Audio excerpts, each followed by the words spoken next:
옛날 옛적에 먼 동방의 어느 작은 마을에 노련한 스승과 그의 세 제자가 살고 있었습니다. 이 마을은 강가에 위치해 있어 주민들은 농업과 어업을 통해 생계를 꾸려갔습니다. 이 마을의 어른들은 모두 스승을 존경했고 자녀들을 그의 제자로 보내 삶의 지혜를 배우게 했습니다. 세 제자 중 가장 나이가 많은 재미있는 무척이나 똑똑한 청년이었습니다. 그는 책을 많이 읽고 논리를 세워 논쟁을 즐기는 것을 좋아했습니다. 두 번째 제자인 은지는 섬세하고 감성적인 소녀로 주변 사람들을 배려하고 돕는 걸 좋아했습니다. 막내인 경수는 천진난만한 소년이었지만 특유의 호기심 덕분에 매일 새로운 것을 발견하곤 했습니다. 어느 날 스승은 세 제자에게 인의 가르침이 무엇인지 깨닫게 되면 반드시 돌아오라 는 과제를 주었습니다. 제자들은 각자의 방식으로 인을 찾아 나서기로 했습니다. 재미는 지혜를 찾기 위해 깊은 산속의 도서관으로 떠났습니다. 수많은 철학서와 고전을 읽으면서 그는 인을 이해하기 위한 답을 찾고자 했습니다. 수개월간의 고뇌 끝에 그는 이렇게 결론지었습니다.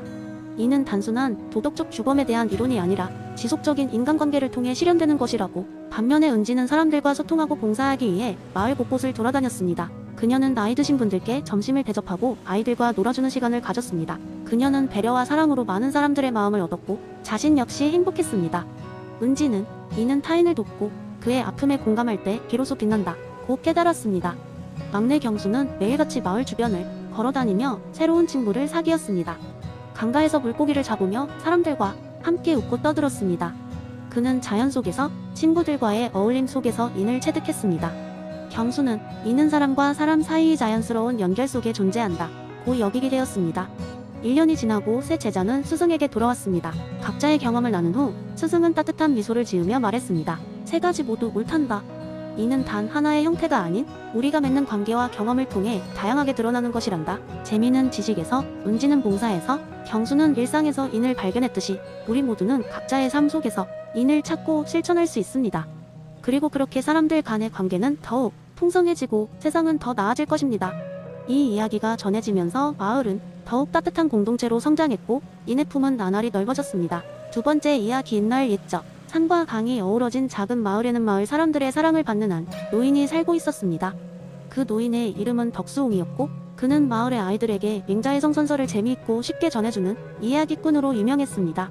어느 화창한 봄날 덕수옹은 마을 광장에 모인 아이들에게 성선설의 이야기를 해주기로 했습니다. 아이들은 기다란 나무 아래에 반짝이는 눈으로 모여 앉아 덕수옹의 이야기를 기다렸습니다. 덕수옹은 부드러운 목소리로 이야기를 시작했습니다. 얘들아, 아주 먼 옛날 하늘에서는 마음의 씨앗이 비처럼 내려왔단다.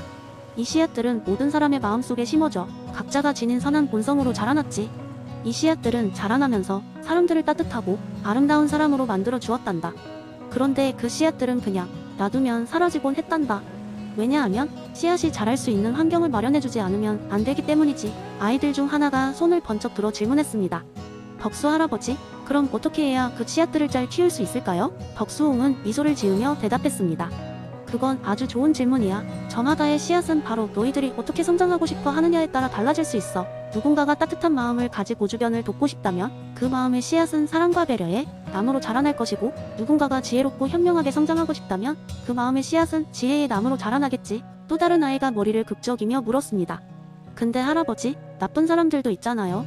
그 사람들은 왜 그렇게 된 거예요? 덕수옹은 고개를 끄덕이며 말했습니다. 맞아. 때로는 마음의 씨앗이 잘못된 방향으로 자라날 때도 있어. 그건 마치 정원에서 꽃이 자라지 않고 잡초가 자라나는 것과 같지. 그러나 아예 서툰 정원사란 없단다. 그러니 잘못 자라난 그 잡초가 결국 아름다운 꽃으로 변할 수도 있는 거야. 그래서 맹자는 올바른 교육과 사회적 환경이 중요하다고 말한 거란다. 우리가 어떤 환경을 만들고 서로 어떻게 대하고 얼마나 노력하느냐에 따라서도 큰 차이가 나지. 아이들은 고개를 끄덕이며 덕수옹의 이야기에 귀를 기울였습니다. 덕수옹은 이야기를 마무리하며 말했습니다. 너희들도 각자의 마음속에 그 씨앗이 자라고 있단다. 서로 사랑하고 배려하며 올바른 성장을 위해 노력할 때 너희는 모두 아름다운 사람으로 성장할 수 있을 거야. 그 후로도 덕수옹은 계속해서 아이들에게 성선설의 중요성을 전파하며 마을의 분위기를 따뜻하고 긍정적으로 만들어 나갔습니다. 덕수옹의 이야기는 단지 이야기가 아니라 마을 사람들의 삶에 깊이 스며들어 그들의 삶을 더욱 풍요롭게 해주었습니다. 아이들은 자라면서 덕수옹의 말을 기억하며 서로를 이해하고 도우며 성장을 이어갔습니다. 그리고 그 이야기는 오랜 세월 동안 마을의 전통이 되어 새로운 아이들에게 선한 본성의 힘을 전하는 역할을 하게 되었습니다.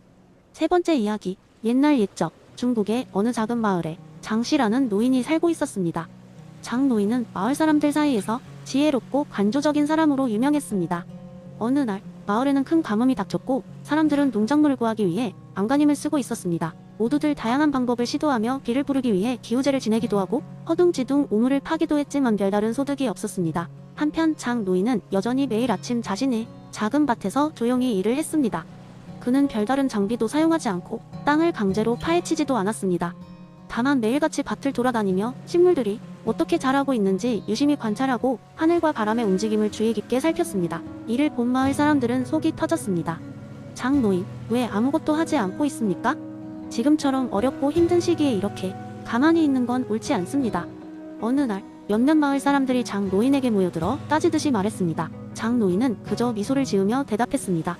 무의자연의 이치를 따라야 할 때가 있습니다. 억지로 뭔가를 하려 하다 보면 오히려 자연의 흐름을 방해할 수 있습니다.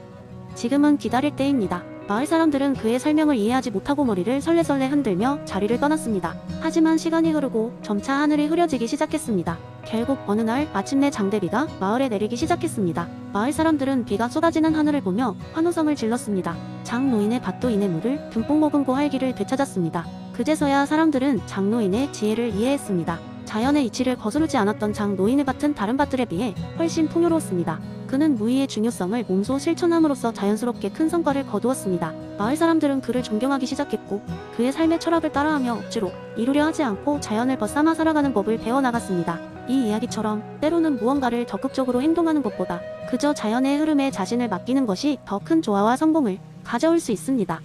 노자의 무의자연이라는 철학은 우리에게 겸손한 마음으로 자연과 조화를 이루며 살아가라는 메시지를 전하고 있습니다. 이를 통해 우리는 인생의 복잡한 상황에서도 명료함과 평화를 찾을 수 있게 됩니다. 네 번째 이야기의 주선에 어느 작은 마을에 도전과 모험을 좋아하는 철학자 한 명이 살고 있었습니다. 그의 이름은 서진이었고 그는 책의 이왕이 이기론에 깊은 흥미를 갖고 있었습니다. 어느 날 서진은 친구들과 함께 산을 오르며 이론적 철학을 현실에 어떻게 적용할 수 있을지에 대한 이야기를 나누고 있었습니다. 그날은 구름이 잔뜩 낀 흐린 날이었습니다. 서진과 친구들은 산 정상에 도착해 숲속에 숨어있는 고대 사당을 발견했습니다. 사당 입구에는 이와 길을 깨달으면 세상이 모든 비밀이 보일지니라는 문구가 새겨져 있었습니다. 서진은 이것이 이기론을 설명하는 어떤 신비로운 퍼즐일 것이라 굳게 믿었습니다. 서진은 조심스레 사당 안으로 들어갔습니다. 사당은 오래되고 허름했지만 그 안에는 이상한 도구들이 가득했습니다. 중앙에는 이와 기라는 두 개의 큰 돌이 놓여 있었습니다. 이라 새겨진 돌은 매끄럽고 빛났으며 기라 새겨진 돌은 거칠고 둔탁했습니다. 서진은 돌들 사이에 어떤 비밀이 숨어 있을 것이라고 확신했습니다. 그는 친구들에게 돌을 관찰하고 연결점을 찾도록 도와달라고 요청했습니다. 모두가 고민에 빠져 있을 때 한 친구가 무심코 두 돌의 위치를 바꾸어야 한다고 제안했습니다. 그러자 놀랍게도 돌 사이에서 빛이 발했고 성광과 함께 서진과 친구들은 신비한 곳으로 빨려 들어갔습니다. 그들이 도착한 곳은 이론적인 세상이었습니다. 그곳에서는 모든 것이 와,기,로 이루어져 있었고 눈에 보이지 않던 본질과 현상이 그들 앞에 나타났습니다. 서진은 이곳에서 모든 사물의 본질이 이로부터 왔으며 기는 이 본질을 물질적 세계에 구현하는 역할을 맡고 있음을 더욱 명확히 깨달았습니다. 그는 비로소 이기론이 설명하려는 바를 시각적으로 이해할 수 있었습니다. 신비로운 경험을 마친 서진과 친구들은 현실 세계로 돌아왔습니다. 그들은 이론적인 깨달음을 통해 세상이 모든 현상들을 다르게 바라보게 되었고 특히 서진은 그의 철학적 탐구가 새로운 국면에 접어들었음을 직감하게 되었습니다.